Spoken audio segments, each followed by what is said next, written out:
Shalom. And I want to start off by giving all the praise, honor, and glory unto Yahweh, Bahashem, YAHAWASHI, Bahashem, Chodash. Double honors to my teachers, the apostles, and elders of Great Millstone. And salutations to your Akim that's out there listening, pushing forth this word with truth and sincerity. And your few Akwat as well that's listening with sincerity. All right, today, just coming back at you guys through the spirit and power of Yahweh, Bahashem, YAHAWASHI. And I'm just going to make a real quick lesson on how that YAHAWASHI has called us friends, which today we read this chapter for the Sabbath reading. And then, this particular part right here, this particular part where YAHAWASHI called us friends, it's a heavy part, which the brothers are back, brought it out. And the spirit was still on me, so I figured cut on the camera and bring some enlightenment unto this point, okay, while the spirit is still on me. So this is John 15 and verse 14. We'll start at verse, let's start at verse 13, but the point is really at verse 15. It says, greater love hath no man than this, that a man lay down his life for his friends. And YAHAWASHI demonstrated that love towards us, man, because he laid down his life for us, going on the cross, okay, dying for his sins. Hey, that's the greatest act of love that any man could do. Like YAHAWASHI said here, right? Greater love than hath no man than this, that he laid down his life for his friends. And YAHAWASHI has laid down his life for us, man. Okay? First and foremost, starting with the elect, but also the whole nation as well. But right now, this sacrifice only applies to the elect right now. Only the elect will be saved on this side by the blood of YAHAWASHI, which the rest of the nation is going to come back in the kingdom through the loins of the elect. So YAHAWASHI has demonstrated that love towards us, man. Okay? Verse 14. Ye are my friends if you do whatsoever I command you. Right? So if we do what the Lord commands of us, we're considered as one of his friends. Okay? And the elect will do what YAHAWASHI has commanded them. Okay? And these commandments are contained in the scriptures of what we ought to do. Okay? How we are supposed to live our lives, our conduct, our mannerisms. YAHAWASHI gave us strict commandments of how we're supposed to live in this wicked system. Okay, and if you do it, then hey, he's gonna consider you as one of his friends, because what, you're following after his footsteps. Okay, these precepts, all right, these chapters, these books that these prophets have written, is really for us to know how to walk. Okay, you know what? Let's get this in to back up my statement. In Romans 15 and verse 4, it says, for whatsoever things were written aforetime were written for our learning, that we through patience and comfort of the scriptures might have hope.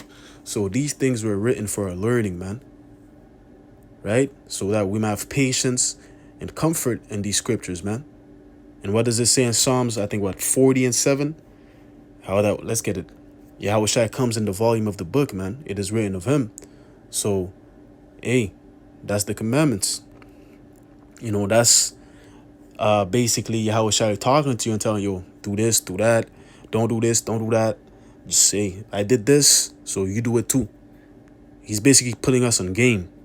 All right, this is Psalms 40 and verse 7. It says, then said I, lo, I come in the volume of the book.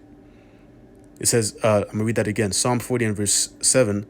Then said I, lo, I come in the volume of the book. It is written of me. Yeah, it is written of YAHAWASHI, man.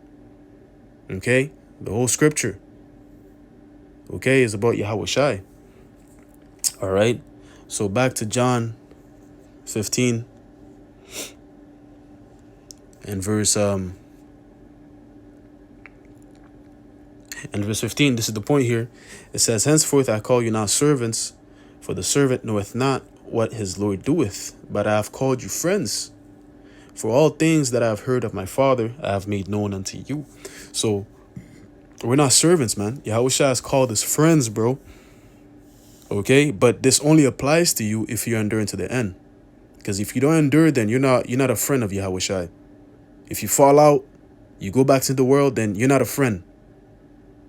All right? For you to be considered as friend, you have to finish the course. You have to go through the hardships with Yahawashi. You have to live and suffer, okay, and be proven for that title to be applied to you. To where that, hey, Yahawashi is gonna vouch for you and say, yo, this is my guy right here. That's my friend. I know him. He's been there with me from the beginning. But if you fall out, then you were never a friend. Really, you were faking the funk. Which we have experiences like that in the world where we thought certain people were like, yo, this guy, yo, he's my guy, bro. He has me. He has my back. But something happened to where he folded on you, man. To where he didn't have your back. To where really he was really faking it, laughing in your face. Okay? Mistreating you. Well, here it is. You thought he was a friend. Right? So for those that fall out, hey, that's their lot, man. That's how they are. You know? Like with the example that I brought out. Friends that you had that you thought were really friends, but they were not. Really, they were using you, right? So for those that fall out, that's how the Lord is gonna view them. Okay, just because you have received this truth doesn't mean that you're a friend. You have to endure until the end, man. Okay? It says here, verse 16, ye have not chosen me, but I have chosen you, and ordained you that ye shall go forth, that ye shall go and bring forth fruit, and that your fruit shall remain, that whatsoever you shall ask of my Father in my name, he may give it you. Yeah, we did not choose the Lord. The Lord chose us. Okay? I also want to get this in Ecclesiastes, just to stick on the point of how that Yahawashi is called his friends, because that's no light thing. Okay? That's major right there, man. Like what's that nigga, that rapper? What's his name again? Damn. He's irrelevant anywho. But that song, that's major. Oh damn, what's this guy's name? Is it? I think he's Young Dolph. I think it's Young Dolph that recently passed away. But anywho, let's get this in the book of Ecclesiastes 7 and verse we'll start at verse 27. It says, behold, this have I found, saith the preacher, counting one by one to find out the account.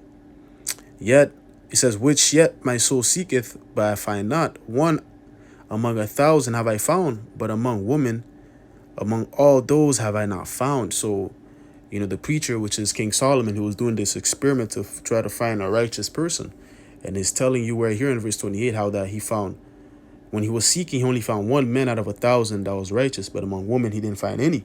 So you having this word, having this truth, man, really it's like, yo, you're one of 1,000, man. You're one out of 1,000 men. Okay? So that's to show you how that, yo, you're special. Okay? I don't want to use the word lucky, because really it's not luck, because the Lord knows what he's doing by selecting each individual person or each individual vessel to put this truth within them. Okay? It wasn't by randomness. Oh, you received this. Nah. The Lord chose you out because he deemed you a worthy vessel. Because you were with him from the beginning. Okay? So, hey, us receiving this truth, man, that's no light thing, man. So that's why it's best that you hold on to it. Let's get that in Revelation. You hold on to it, that what no man take your crown, man. Okay? Because these people, man, they have nothing going for them. They may claim that, oh, they have this career, everything's going good, a good family, blah, blah, blah, blah, blah. Really, they don't have anything, man. If you don't have this truth, man, really, all you're holding on to is vanity. Okay? Which, when you go back to the book of Ecclesiastes, well, what did King Solomon come to is like, well, all is vanity and vexation of spirit. Right? Well, when you have this truth, man, you're keeping the commandments, fulfilling your duty. As it says in Ecclesiastes again, right? The whole duty of man is to keep the commandments and fear the Most High. In so many words, if you're doing these things, then really, hey, you have something.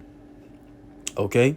So this is Revelation 3 and verse 11. It says, "Behold, I come quickly. Hold that fast which thou hast, that no man take thy crown." So we got to hold it fast, man. What do we have? This truth, man. Hold it fast, tight. That nobody moves you. Okay, to where that there's so doubt within your mind. Okay, nobody moves you, man. Demons, Satan, don't let him move you in the mind, man. Just, resist this nigga. Because his job is to make sure that you fall out. That's Satan's job, man. But our job is to what? To stay in this, man. So we got to resist the devil and fight him. Because being in this flesh, man, you're constantly going to fight thoughts and temptation, man.